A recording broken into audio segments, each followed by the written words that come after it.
Welcome to LOA Today. I'm Walt Thiessen here with life coach Cindy Chavez. Today is Wednesday, April the 1st. Happy April Fool's Day. It is 4 p.m. New York time. And wherever you are in the world, thanks for joining us for another episode of LOA Today, your daily dose of happy. And we're happy to be cruising along here. I've got the deep outer space supernova universal background going on here today. Yes, I like that. My special one. request. Yeah. So if you're tuning in on YouTube, you can see this gorgeous background behind me. And if you can't, well, that's okay. We love people who are just tuning in to listen because that's where 98% of our listeners are. So that's okay. Yeah, that's how we started out. We were never on video at the beginning. We were just on radio, right? So yeah. I still get messages from people who hear us on radio, like Drive Time or whatever. And I think it has a special place in my heart, right? The people that are me too. Listening live to us on the radio. Yeah. Oh, no doubt about it. I mean, that was a dream of mine back when Joel and I were doing it as like a weekly thing. We the two of us kind of dreamed it wouldn't be great if people were listening to us during drive time. And then it came true. It's like, yeah, it's awesome. It is awesome. Yeah. It's great. I've been loving that, looking back and realizing that things that we said just, have all of a sudden, oh, wait, we created that. Yeah. That's a lot of fun. Well, it's one of those things that I think, Alex and I did a show about this one time, but it's one of those things where we tend to forget it's important to notice the manifestations when they happen. Yeah. I was telling somebody, a client today, and it wasn't about, manifestations per se, or even law of attraction. I was asking her to write some things down. Like we had a certain exercise that we were doing, and I said, take a notebook and just write a note. And in the example that I gave her, which was keeping a dream journal, right? So this wasn't what she was doing either, but it was kind of a roundabout way to say that I kept a dream journal for 6 years. And at the beginning, I didn't really remember my dreams. And a lot of people will say that to me. They say, well, I wake up and I generally don't remember my dreams. Well, I didn't remember mine. And every day, one of the, things that I was doing was to write down your dreams. Okay. But I wasn't remembering my dreams. Yeah. So it's very easy to wake up and say, I don't remember, and just not do it. But instead, I grabbed a notebook and I would write the date, and I would write, if I couldn't recall a dream, I'd just write no recall. Okay. So you got the habit going anyway. So every day. And sometimes it seemed like 5 days in a row, no recall. Or I'd had just a little fragment, right? Like, I don't know, I think I was in a park or something. So I'd just write fragment and write, I was in a park, right? And I did this for weeks. And suddenly I had a very vivid dream where I remembered all the details. And then by the time a few months had gone by, I was remembering so many dreams. Wow. And I brought this up to my client saying, this is why some people will keep a magical diary, right? Like of any kind of magic they've worked, and then what result happened. Well, it's the same kind of thing, because you're right. We do forget, and that's why it's important to jot it down. We forget, and we are always creating. So we forget when we have those results, and it's awesome. Our results are some of our things are recorded, right? Yeah, right. We set them on the podcast. So we say, yeah, we were saying that way back when. Now it's happening now. I think it's fun. Keep track. Keep a little note for yourself somehow of what you're working on. Well, the story that you told actually has a kind of a second, I don't know, moral or whatever, a second side to it, which is when it's not working, keep going anyway. Well, that's why I used that, because I said, you might not see any results from this exercise. Don't quit. Yeah. Keep doing it. And if you don't notice a result, write down, didn't notice a result today. But keep looking and keep doing the exercise. And that holds up for any habit, right? Well, sure, but it's so easy not to. That's the thing, because when you're not getting results, you say, well, it just doesn't work for me, and I don't see the purpose in continuing with it, so I'll just kind of quit.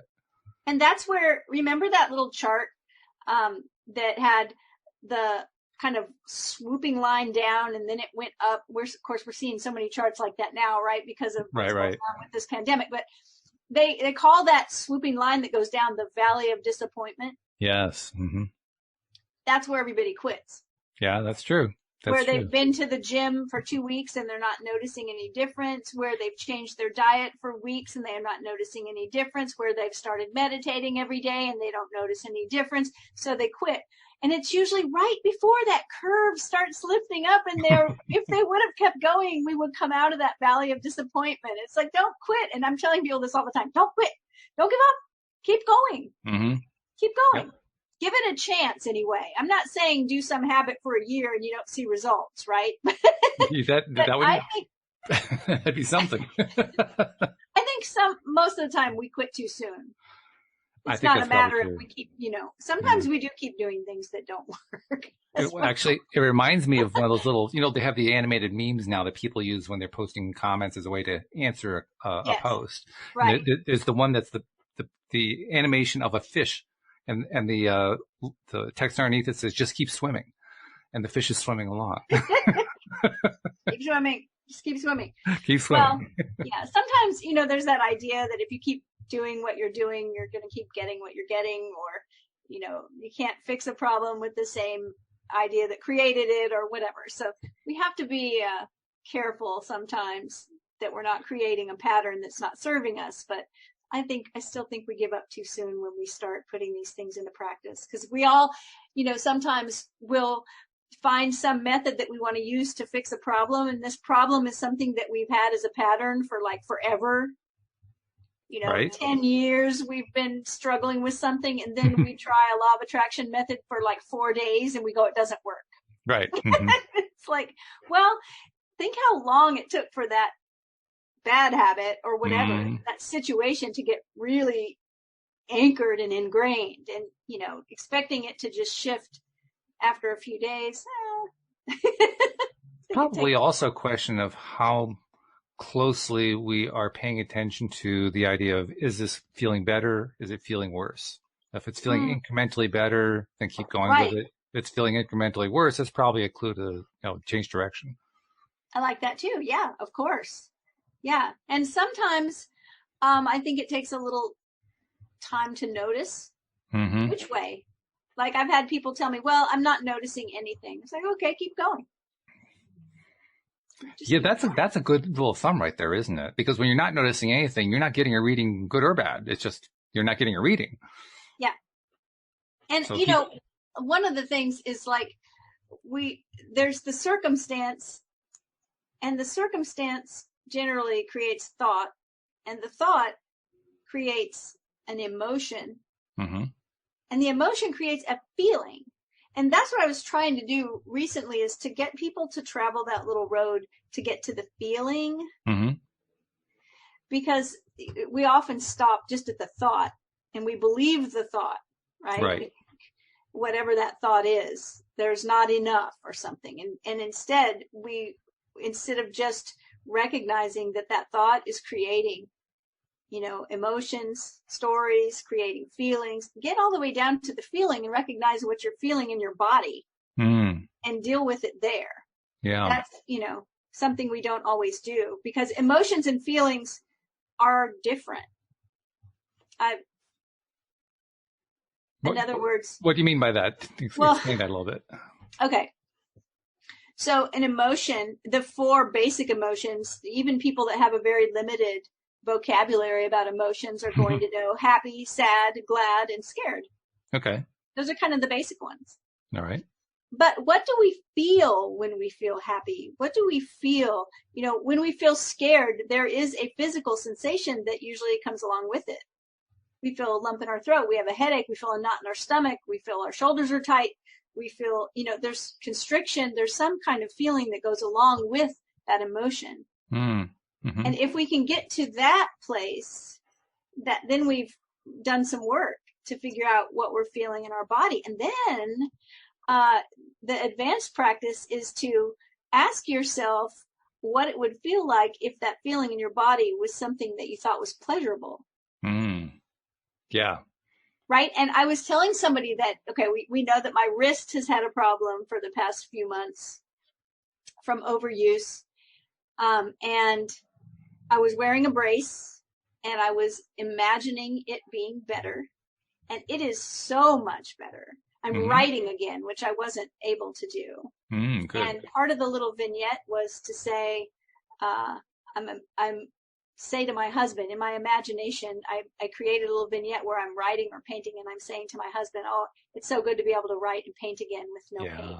Sure. Well, the pain is still there, but it's very slight. And what I noticed the other day is that I said to myself, well, what if I perceived this feeling whenever it, it's kind of, it comes and goes, whenever it's there, what if I liked it? Yeah. Really, I mean, open-ended questions are answered by your right brain, which is the creative faculty. Right. Now, if I said, do I like this? Do I like the way this feels? My left brain would say no. Because the left brain is logical and it makes judgments and it just says no or yes, and that's it. Sure. But I asked myself, okay, I feel a sensation on my wrist that I am perceiving to be painful. What if I perceived it in a different way? What if I just asked myself, what if I actually like the way this felt? And since I've been doing that, it's been less and less and less. Which is interesting because it's kind of counterintuitive, right? I mean, that's not something we normally think of. Yeah, I'm going to just embrace the pain. I like this. I feel good about this. No, I don't like the pain. Come on. This is straightforward. Right. So along those lines of thinking that we all came here to experience everything. Yeah. Okay. Right. And if I'm saying, oh, this hurts so much, I don't want to experience this, then I'm causing even more resistance. I think there's another piece of it too, which is that most of the time, not all the time, there are certainly chronic pains, but most of the time when we feel pain, we feel it for a few seconds, maybe a minute. And then we spend the next 3 weeks perseverating on it and still feeling it. There's that scene in the movie Lawrence of Arabia where he snuffs out, I think he snuffs out a match with his fingers. He just squeezes the match with his fingers. Okay. And someone says to him something about, well, that it hurts. And he said, well, of course it hurts. The trick is to just not mind.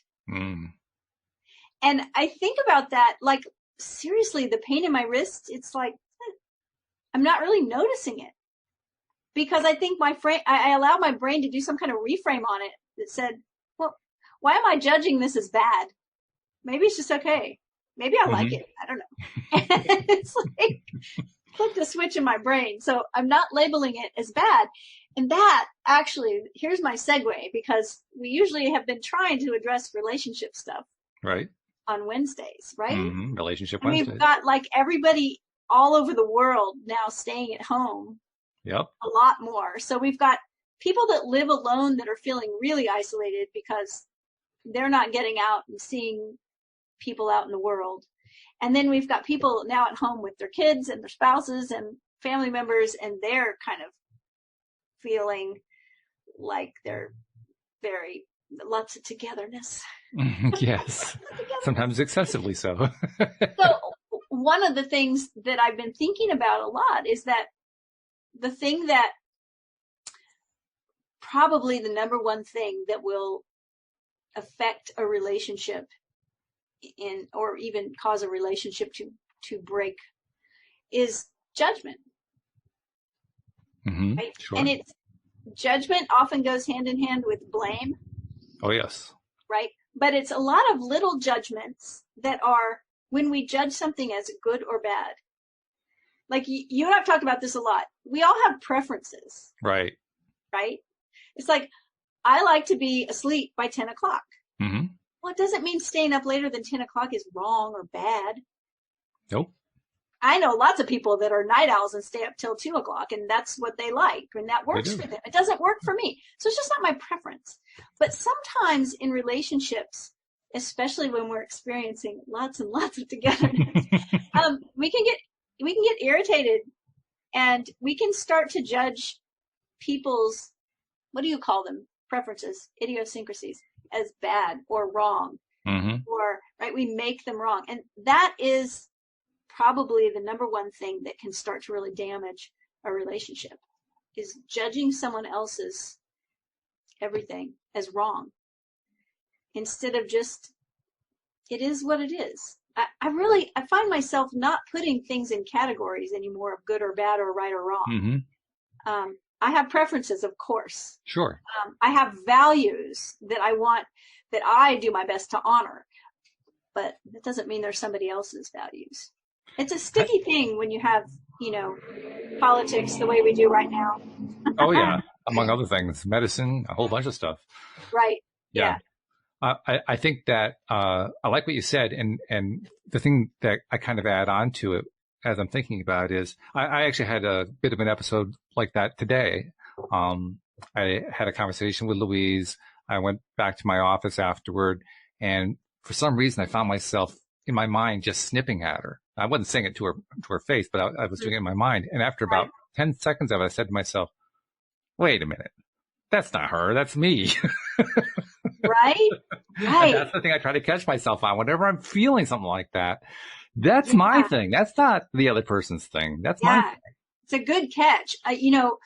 That was when I first heard this, it was so profound to me. And now it's so obvious, right? But at the time, the idea that things, other people, events, they can't make me feel something. Right.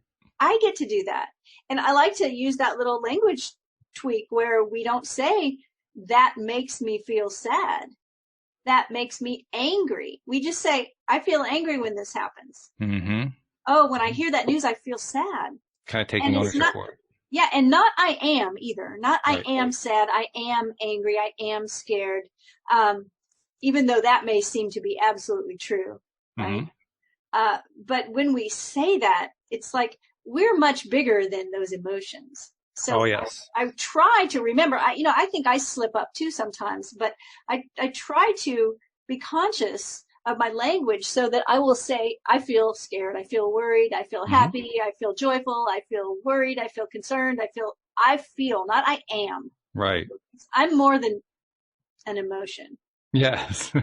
Yeah. So if we take radical responsibility like you did today, that's not, what am I doing? That's not her. That's me. That was me. Yeah. I'm now I'm alone over here in the room and I'm still telling this story in my head. Right. I'm creating this thing in my head.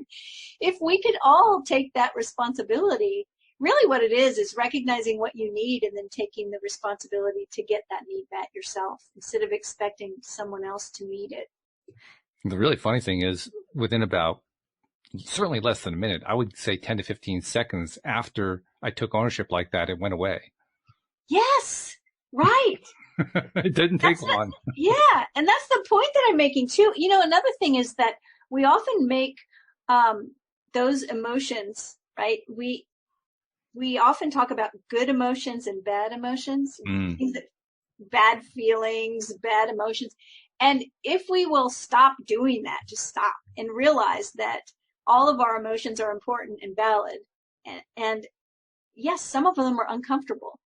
So we can say an uncomfortable emotion, but we beat ourselves up. I've noticed this a lot during this whole pandemic thing. Sure. Is that a lot of the people, especially people who are in LOA circles, people that are just positive people in general and recognize the value of a positive attitude, right? Mm-hmm. Showing up and wanting to show up as positive as they can be. Right. And I appreciate that so much. I saw Joel Elston's post the other day where he said, it might have been yesterday, where he said, the pandemic is not in your control. Losing your job is not in your control. Stores running out of toilet paper, not in your control. But the action you take is in your control. Yeah. And I was like, yes, right. So we have a lot of people that are showing up. I do my best to show up very positive and have a positive outlook. And also, there are a lot of people that are, me included, that are experiencing moments at least of other emotions. That's fear, right. Worry. I have elderly relatives. My sister is a trauma nurse and so is her husband. And they are on the front lines of this, right? So, right. And what I've been trying to notice is that when someone shows up and is honest enough about it to say, I'm really feeling stressed out, or I'm feeling scared, or I had somebody, one of my clients say my anxiety level's just through the roof. Mm-hmm. is to make sure and encourage people to know that that's not something wrong with you. It's not bad. Mm-hmm. Ooh, you're not doing this right. Yeah. You're not positive 24/7. You're doing this wrong. It's not wrong or bad. It's just human emotion. It's okay. And then when you get to that point where you say, okay, it's okay. I'm a human. Mm-hmm. I'm having a moment. It tends to dissolve pretty quickly. Which is the goal. Right? It's when we say, why do I feel like this? I shouldn't be feeling like this. This is wrong. This feels terrible. Then you're just prolonging and prolonging. Yep. Push. Yeah. Resistance. Yep. It's true. It's true. And if you notice, like, I know what resistance feels like in my body. Like, I think I mentioned this before. On the 11th of March, I was supposed to meet up with someone to have lunch, a dear, dear friend that was here from the Middle East. And, I've been looking forward to it for 6 weeks. Wow. And the night before, I could not get away from just a great big no. Wow. Like, no, you should not go. Do not go. No. And I thought, and at that point, no one was really, at least in my neighborhood, talking about social distancing or, right?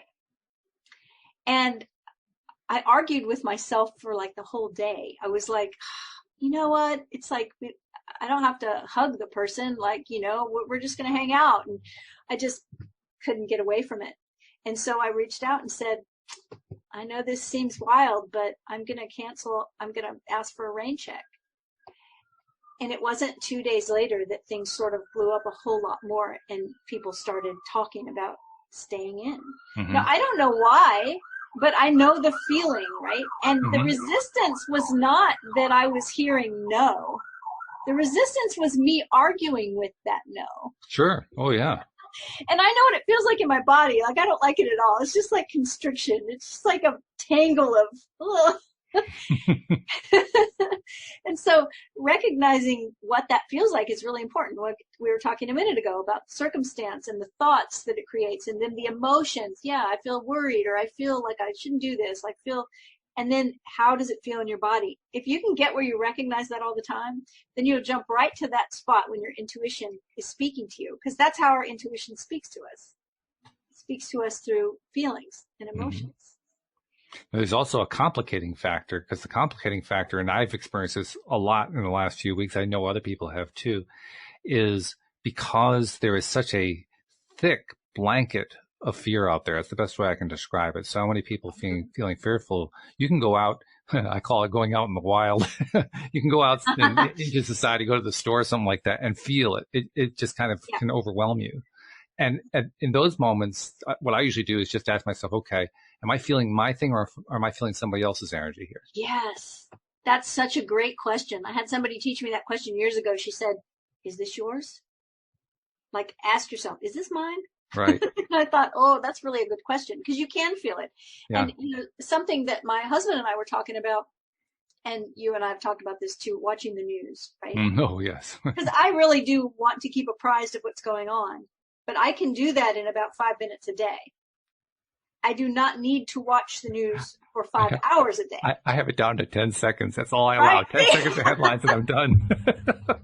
Speed reading the headlines. Okay, I'm finished. Well, that's the thing, is that, my husband said to me the other day, look, we're staying in. We don't need to be convinced to stay in and to wash our hands and to do the things we can do. There's no reason for us to have to watch that much of anything right now. It's not going to change anything that we're doing. We're already doing what we can do. Good point. It's not going to change. I'm not going to suddenly decide, oh, I saw today and it's really bad. We do need to wash our hands. I'm already washing my hands so many times a day. It's like we're all OCD. It's like, right. Did you wash your hands today? My skin is coming off. That's not right. So I think that, that if we take that responsibility for what we're feeling and look at the feelings that we're having with non-judgment, then we can project that over to our relationships and realize that everyone's going through something. Everyone's doing the best they can. Yep. That takes when we can take that judgment away. Here's what I always remember. Our level of consciousness is directly related to our lack of judging. That's good. So, I like that. So when we talk about magicians, we talk about Jesus walking on water and turning water into wine, which is my project right now. Really? Okay. I might turn it into scotch or gin or something, but I am going to turn it into something. I just have to ask, if you do manage to turn it into Doers, how do you know it's Doers and not another brand? That's all I'm curious about. Right. So here's the thing, is that's a really high level of consciousness. And what's the lowest level of consciousness? Victim identity, victimhood. Oh, yes. I have no power.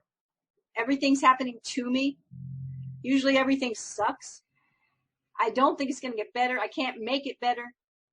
That's the lowest level of energy. And the power to consciously create there's not a whole lot of it there. There isn't. There's an interesting thing about that energy too. Different people will respond to that feeling differently. And I think all of us at various times have been experiencing it in the last few weeks just because of what's been going on. Because you can't get into those. Because we don't have control over it. Correct. Yeah, right. Yeah. So, and I've been there a few times. And one of the more interesting reactions that I've found in myself about it is, well, okay, right now I'm feeling that way. I'm feeling that very victimized thing. And then I try to remember, what is it that I am supposed to do in order to climb out of it? And I can't always remember. Oh, this is an excellent point that you bring up, because one of the things when I was learning the energy levels, one of the things that I learned is that when you are experiencing that level, we call that level 1 energy, it's the lowest level of energy. It is very hard to see your way out of it. Yeah. And that's why sometimes when you speak with someone, life coaches all know this, when we speak with someone that is experiencing that level of energy, and the best word that I can use to describe it besides victim energy, because I really don't like that term. I don't think there are any victims, but hopelessness. When we are way down there and everything seems hopeless. Right.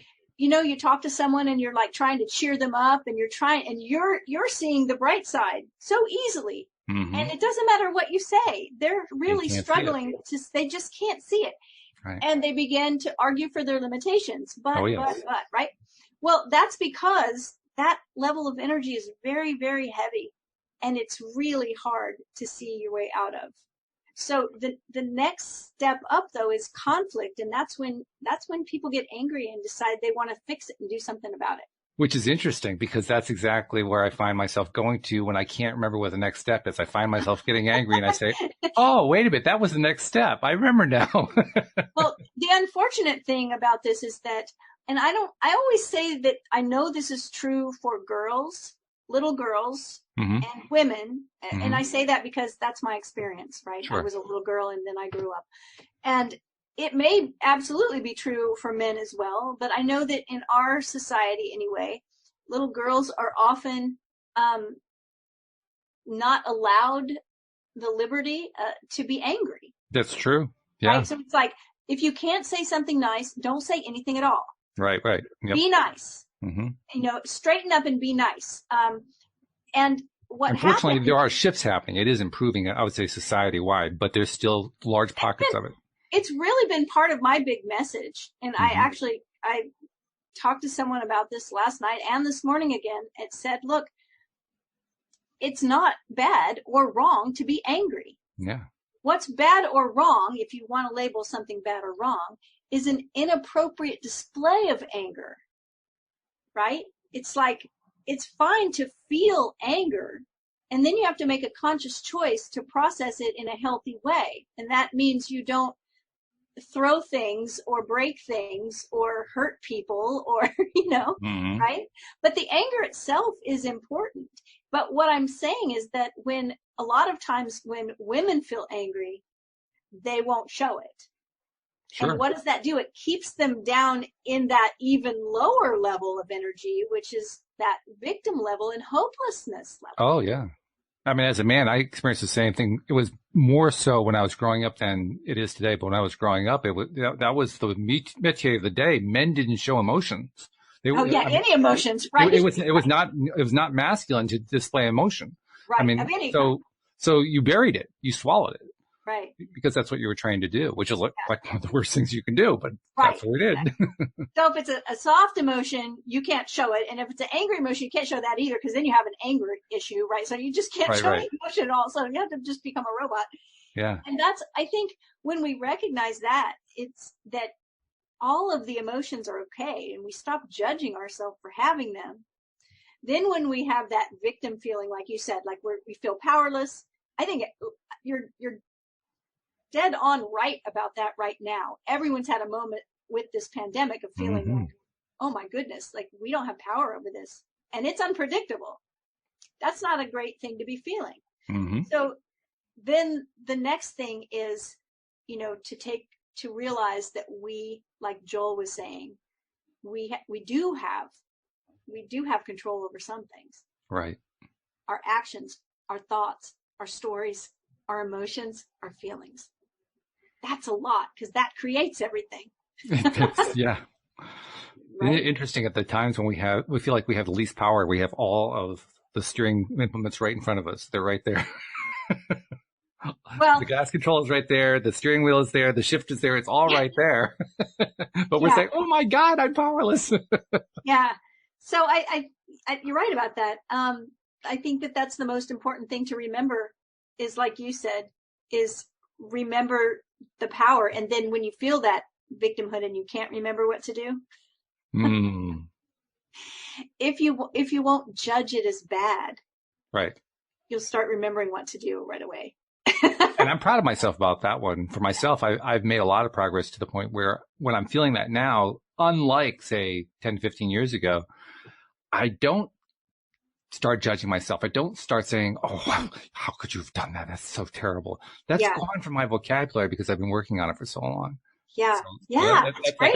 That's a mark of progress. Is the way I look at it. It's huge progress. Yeah. That's why I was saying the other day that I had that experience where I was checking on everyone and no one was checking on me.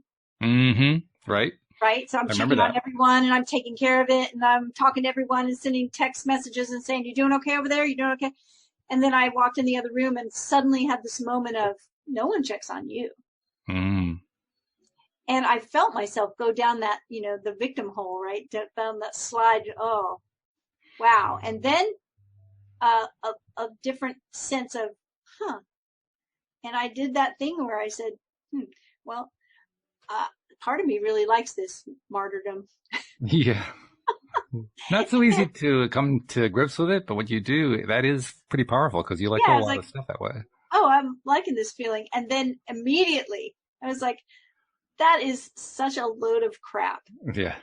Right? Because I'm a leader and I'm someone who cares about other people and that's all I'm doing. It has nothing to do with no one cares about me. That's just a stupid story that my brain made up. Right. And literally the moment I had that thought, 2 messages came in of people checking on me. So, which is really cool. I love that because that shows the resistance piece of it, right? You were resisting, you let go of it, and all of a sudden people are checking up on you. Yeah. Amazing. So I'm curious, do we have people in the chat today? We do. Actually, Jenny's been typing up a storm here. Jeffrey's also here. They're the two that have been typing. Jenny, going back to when we were talking about the various practices we can do, she says, I've been thinking about keeping a prayer source request journal. And then she follows up by saying, I'm used to trying to do everything myself and not asking for help. Out of habit and old beliefs, I don't trust that the universe and source would help or care, but sometimes I ask for help and it works. For example, I often misplace things. 3 or 4 times now, I've consciously asked for help. I ask for it to be easy to find as a downstream thought, and then I find the item pretty quickly, pretty easily. Yeah. Awesome. Something interesting about that as well, talk about asking for help, is that, and this avoidance is one of the keynotes to that low level of energy. Mm-hmm. Anytime we avoid a conversation because we think it's going to be difficult, or we avoid, taking forward action on something, we avoid is often a kind of signature of that very low level of energy. And oftentimes we think we don't want to ask for help. And I mean, when I'm talking about asking for help, I mean literally like reaching out and asking a friend or a neighbor or a family member for help with something, because we have a thought that's kind of victim-y. Like we're not strong enough to do it all ourselves, right? But if you think of it as, look at the generals in the military, like they're able to rally the troops. It's not a sign of weakness to ask for help. It's a sign of leadership. It's a sign of strength, right? So when we look at it that way, it's like, oh, and then it's a sign or an indication of your level of self-care, self-love, to ask for help. Whether you're asking, energetically, like praying, asking God, asking the universe, or asking a person for help. It's a sign of strength, actually, to do that.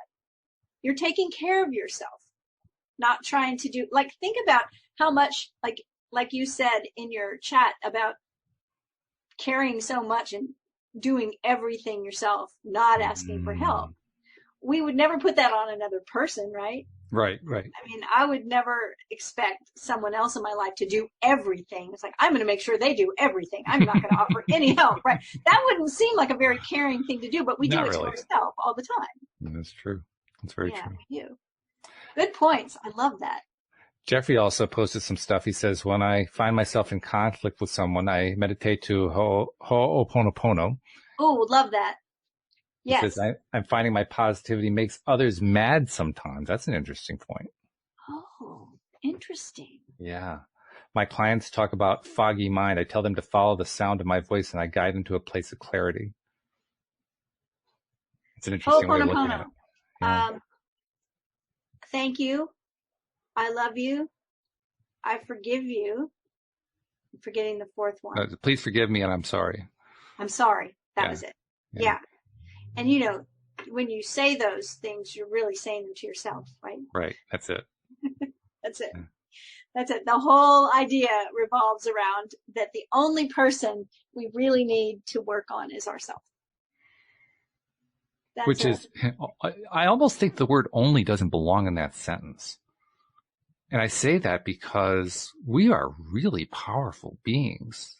Putting the word only in kind of diminishes us, like, it's only us.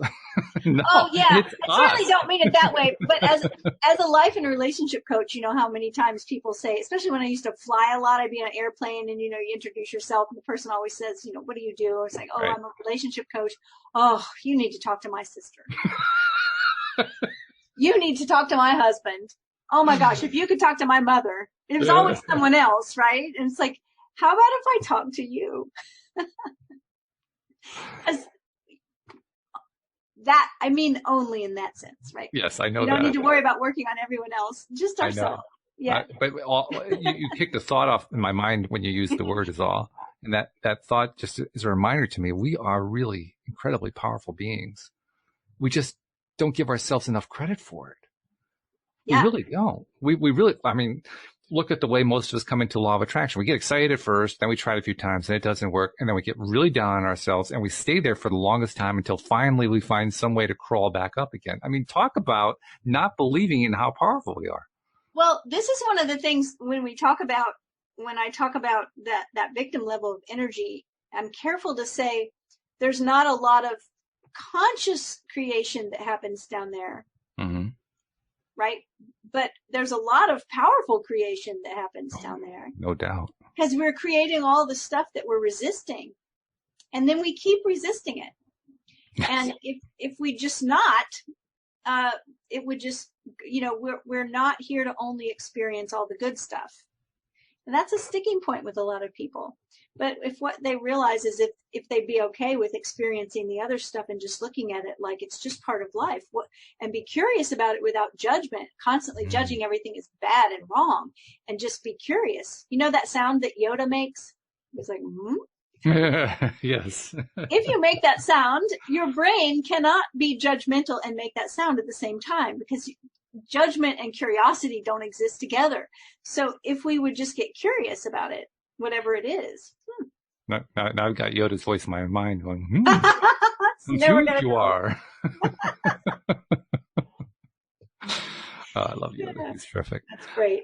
No, I appreciate that. I appreciate that a lot. And I hope you do start to keep a journal of, prayer requests or For Jenny, yeah. a magical diary or just some kind of notebook where you can keep track of your conscious creation, what you've asked for, what action you've taken, and how it's played out. Because it always works. And I can speak from the other perspective that I've not given enough chance to work. I've been that person. I am that person. That's one of the methods that I don't do. And well, I'm just talking about consciously creating or, any kind of magic that we do. It's always working. We don't always get the result we think we want. But that's how we learn. That's true. That's how we learn, is we pay attention to whatever result we do get. I was just hearkening back to the point you made earlier. You got to give it a chance. You have to go with it for a while. You have to just keep repetitively, you're not getting a result. Just keep doing it anyway. Keep writing. There's that time buffer too, right? That's happened to me so many times where at the moment I don't even know if it's giving up. Sometimes it's just forgetting about it. Well, I think that's what giving up really is, actually. Then it happens. Yeah, you kind of put it out of your mind. I think there's a difference though, because sometimes people say it's not working and they stop. I'm talking about the experience where you consciously are using a certain method to bring something about, and then you're not, and you never really thought about it. Like I've had times where I used some of the Neville methods, right, of like drifting off to sleep and imagining a certain scenario night after night after night, and then I don't know what happened, but at some point it's like I didn't think of it. I forgot about it. And it's usually at that point that the thing happens. I think it's just non-resistance. It's just non-resistance. Well, sure. I mean, the interesting thing is we can really only focus on one thing at a time. And so especially if we have a lot of things that we're finding to be frustrating, or we're feeling negative about, or we're feeling victimized, or whatever it is. Interesting thing is we can only focus on one at a time, and we'll try to multitask them, right? I'm going to focus on this thing I don't like, and this thing I don't like, and this thing I don't like, and this. And we're bouncing all over the place. Yeah. Right. Like we're not giving enough energy to all these things. Yeah. Well, I mean, and that's what happens when we talked about last week that an emotion that we have only lasts about 90 seconds. But we're really good at telling lots of stories in that moment that will stretch it out and let it last for 3 hours. That's true. Yeah, it's very true. Just keep reiterating those stories about it to ourselves, when if we would just not judge it and let it do its thing, it's much quicker.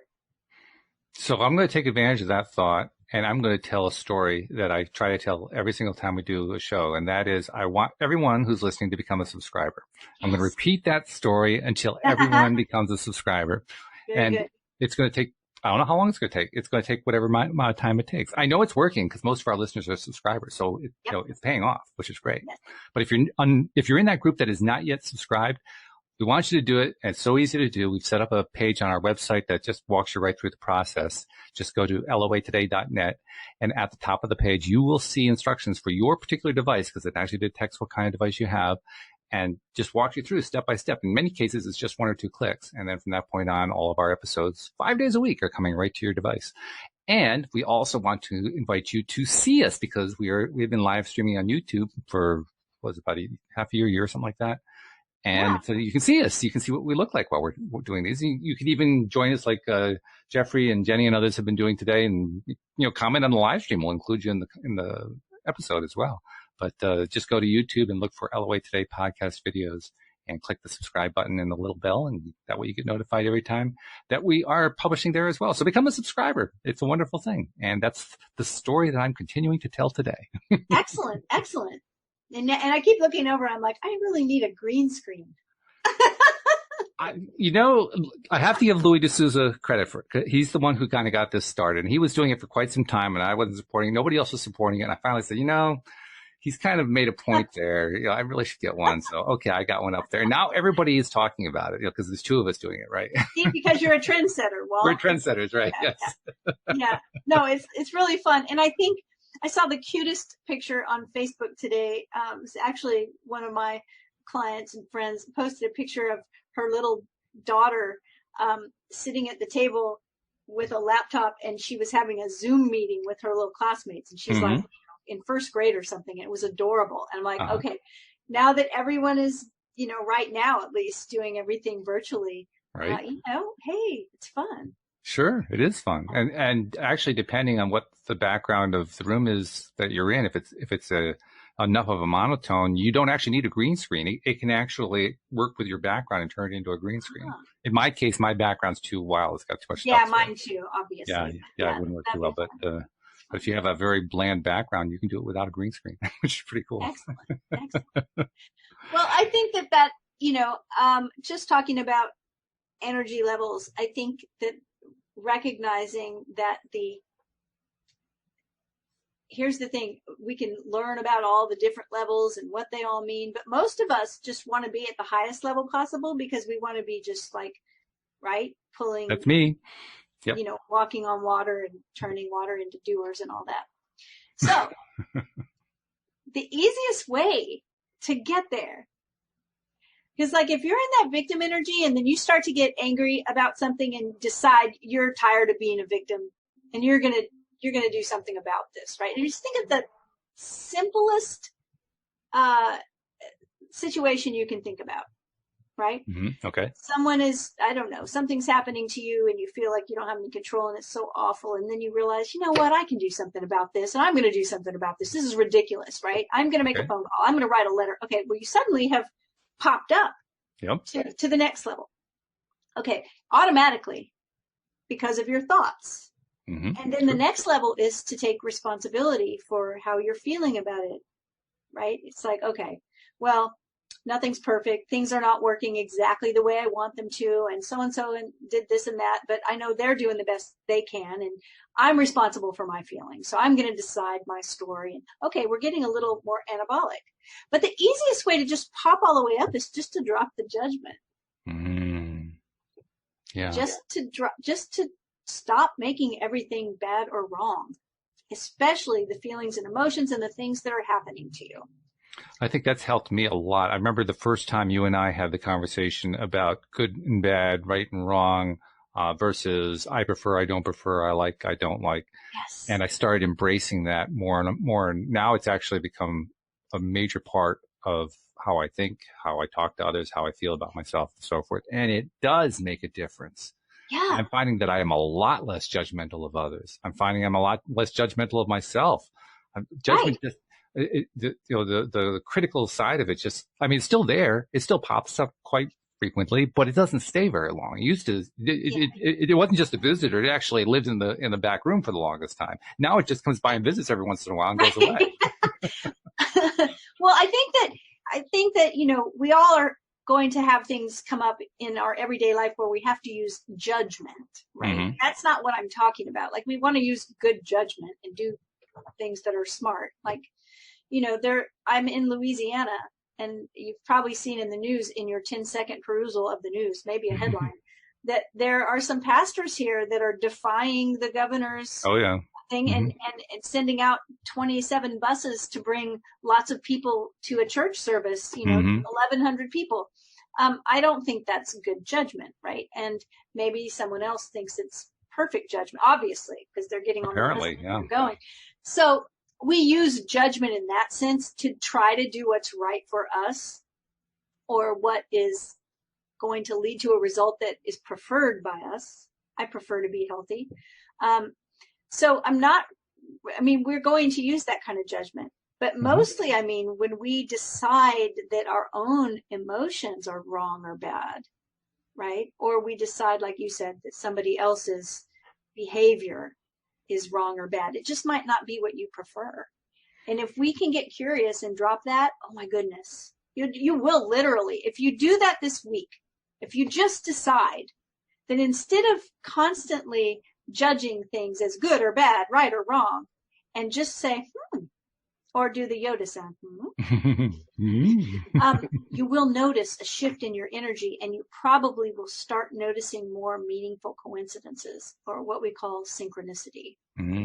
True. That's Yeah, when they show up. as you were talking about that and the two different kinds of judgment, it occurred to me the rule that we follow actually fits distinguishing between the two kinds of judgment. The one kind is the I prefer or I don't prefer kind. I'm discerning between what I prefer and what I don't prefer. Yeah, discernment. Yes, Yeah. love that. The other Right. kind is the moralistic kind. You should do Yes. this or you shouldn't do that. Right. And you know, when we judge ourselves, like say we say, oh, I did something really bad in the past, and we put all this shame and judgment and blame on ourselves over something. When we judge ourselves as guilty, we generally will attach punishment to that. Oh, yes. And what happens is we start to subconsciously create punishing circumstances in our future to deal with the guilt that we've assigned judgment to our past. And it just doesn't, it's not what I prefer. It's certainly not what I prefer. I actually get agitated when I realize that I'm doing that to myself, because I know I've done enough of these shows, talked to enough people like you who really are good at this stuff and become pretty good at it myself, to the point where when I'm noticing myself in that mode, in that, you know, like you say, the punishing mode, the mode of creating this really, really ugly thing. And then I notice that I've actually done that. I say, oh my God, what am I setting myself up for? I can't believe I did that. But it's a way of stopping myself and saying, oh yeah, that's not what I had in mind at all. What can I do to change that around? I don't want to get that vibration going. That's definitely not the one I had in mind. That's when the GPS says, make a legal U-turn. That's right. Yes. Right. Right now. Right now. Yes. Yeah. As fast as possible. It's like, I often talk about, you know, guilt.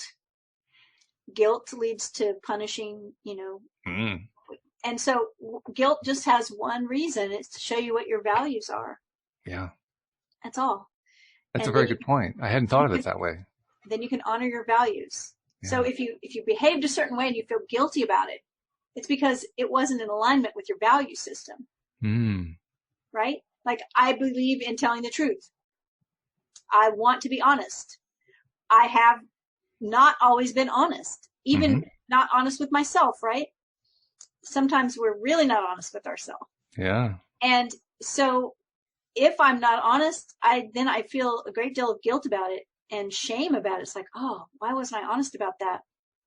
Well, that's just because it's not in alignment with my value of integrity and truth-telling. It's funny. What we're talking about today is kind of a continuation of what we did last week. If you remember, last week we decided to focus on our relationship with ourselves. And this is a continuation of that conversation. Yeah, well, because I think it always comes up because the idea that all of our other relationships are just a mirror. They're just mirroring back to us what's going on in our own head and our own relationship with ourselves. Yeah. Right? And so that is the most important one. You know, talk about judgment. That's the number one sign that your self-love needs some boosting, is if you're judging everyone else. Yeah. Right? If you're having all these thoughts about other people, that they shouldn't be doing this and that, and that they're wrong about this, and look at them, what are they doing? That's because, why? It's because that's always the level that you're holding yourself to. Yeah, that's true. It's very true. And we're good at it too. Oh my gosh, we're so good at it. We're so good at it. Well, we get to be put here to have the opportunity to learn a lot of stuff about ourselves. And like you said, we are extremely powerful if we could just recognize how powerful we are. And that's, I think, the crux of what we're learning. I've made it part of my mirror work that I do. When I'm talking to myself in the mirror, I don't necessarily do it every day, but a lot of days I'll say to myself, you realize you're pretty powerful. And I'm looking myself in the eyes, I'm saying this. And at first I was a little bit doubtful, but I'm beginning to really get it. Like, I really am powerful. I'm just kind of aiming at all directions at once. I need to kind of control the targeting here a little bit. Careful where you point that thing. That's right.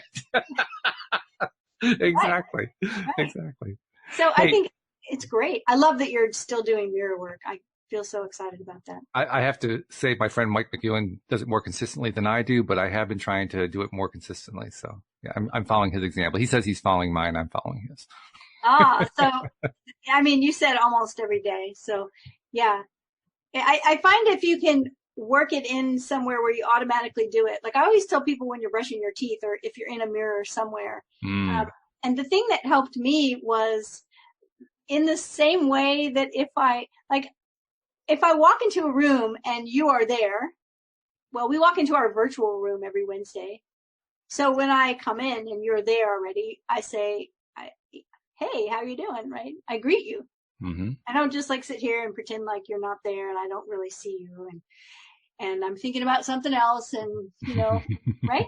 So I try to do that with myself when I see myself in the mirror, especially for the first time in the day. I walk in and I see myself. I try to greet myself, say, hey. Good for you. That's good. So I form a habit like that. Yeah. That way it doesn't get away from me. I'm not like la, la, la, thinking about something else and not paying attention. I just say hello. Jeffrey raised a question, and we've actually been kind of addressing it, but let's go at it specifically the way he's talking about. He says, how about a relationship with our shadow self? Yes, that's a big part of what I do with private clients. Right. Yeah. And here's the thing is that's why I say when you're in that victim energy or that lower level of energy, that hopelessness part, down in the dumps, whatever you want to call it, there's still a lot of creative energy there, but it's generally the shadow self energy. It's creating things that we think we don't want. But in actuality, we often do want to experience some of those things. And it's the shadow part of us that wants to experience it. Which is ironic. And it doesn't want to be judged and shut down and denied those experiences. Which is why if we can say, okay, it just is what it is, like I did the other day. I literally felt myself going into this martyr, oh, you're checking on everybody and nobody's checking on you. And I had a moment where I consciously said, part of me actually likes this. What part of me? That was the shadow side. Yeah. The shadow side of me really likes that.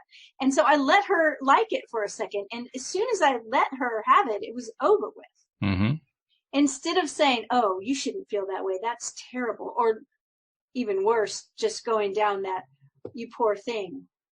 Mm-hmm. Mm-hmm. Because part of me is still judging, don't think like that. No, I just said, okay, I'll just open up to it. Yeah, my favorite way to judge myself that way, and I say this tongue in cheek, my favorite way to do it is say, oh, geez, you just did it again. I can't believe you did it again.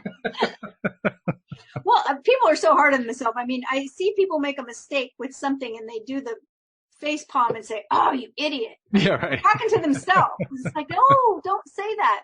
And if I'm with somebody and they do that, I say, don't talk about my friend that way. Oh, that's nice. Don't That's do a good way that. to say it. Don't do that. That whole idea, if we treated our friends the way we treat ourselves, we would go to jail. So yeah. No, Jeffrey, I think that's it. Our shadow is powerful.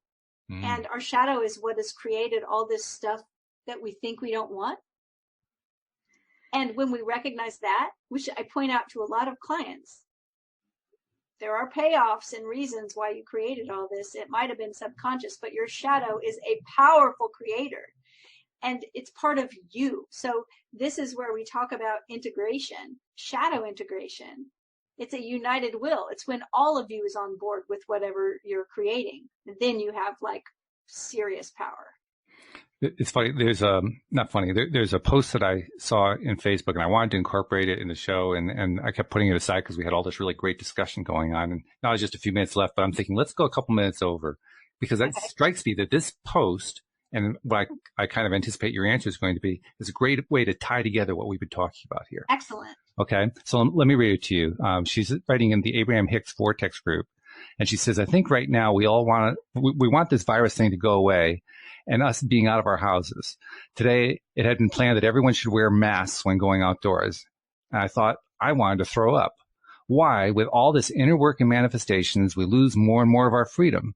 I saw some Abraham Hicks live streams just now, and she's telling us to be positive. Okay, but this mask thing suffocates me. What kind of manifestation is this? I feel like I'm being imprisoned and that it's not my vibration in the first place. Yeah. Well, and I say what I always say to people when they bring this kind of stuff up, when they're resisting against something, right? Because the things that we don't choose are the things that really shape who we become.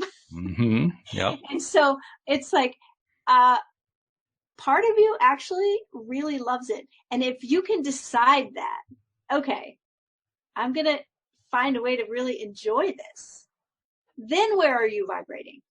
You're vibrating on the level of enjoyment, right? You get to choose that. Yeah. If you're saying, I hate this, it makes me want to vomit. I don't like this at all. I feel constricted. This is awful. That's resistance. If you say, I'm going to get curious. This isn't bad or good. It doesn't feel like my preference, but part of me must be preferring it because here it is. One of my favorite teachers, Carolyn Elliott, says, having is evidence of wanting. Whatever you have, part of you wants it. So let that part of you enjoy it. And then the shift just happens so fast. It's really amazing. Because why? Because if you're enjoying something, you're vibrating on the level of joy. That's true. It's the thing we're trying to avoid admit to, but yeah, that's really what's going on when we're feeling that way. Yeah. So it's a lot easier said than done. It takes practice like everything else, but give it a shot. It's a great way to We're all in the position where we can say there's things going on we're not crazy about. Mm-hmm. Maybe part of you is, my husband and I say to each other when something happens and we're just not, it's like, oh my goodness. We always say part of you's really digging it. Immediately, we both crack up laughing and the resistance is gone, right? That's a good thing. That's good. So good stuff today. I love the topic and the ideas you brought up. So I'm not sure exactly how we landed on this one. We just kind of flew into it, but I don't know either. It was perfect for what was needed today, I think. And I suspect a lot of listeners are going to feel the same way when they hear the podcast. Good. I hope so too. Thank you very much. Thank you, live streamers. We appreciate your comments and questions and contributions. Really good ones. We have really, really smart live streamers. I don't know if we do. Yeah, we really do. So thank you guys very much. And especially thank you to our podcast listeners as well. We'll see you all next time here on LOA Today. Goodbye, everybody. Bye, everyone.